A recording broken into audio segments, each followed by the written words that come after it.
I was valedictorian for my class and gave the speech at commencement. I know that I quoted Thomas Wolfe, who wrote "You Can't Go Home Again." And my mom couldn't come to commencement. I actually lost her just 2 weeks later, but she must have known the speech by heart because she had me delivering it every time I visited her, which was every day. And I think all the nurses and doctors in the hospital knew the speech too. Well, I had full tuition, but without my mother, I had lost my father when I was 8.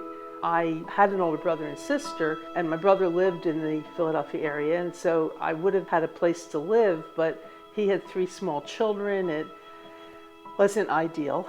And so I wrote to the University of Pennsylvania, told them about my situation, and they increased my scholarship from covering not only tuition and fees, but to cover full room and board and a stipend.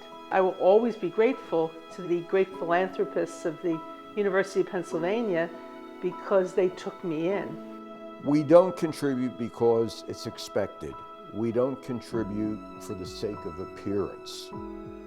We contribute because we're both educators. And Elaine is fond of saying that to be an effective educator, you have to be optimistic. We're both optimistic, but we realize that sometimes optimism needs a jump start. The way to thank the people who helped me is for Mort and for me to do what we've been doing, and that is to contribute to scholarships, to make sure that students like us, low income but high achieving students, have a chance to soar.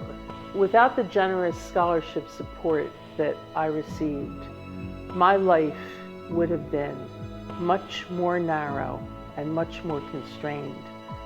So I am very grateful for the people who invested in me, and that's why Mort and I invest in the future by investing in Governor State University students.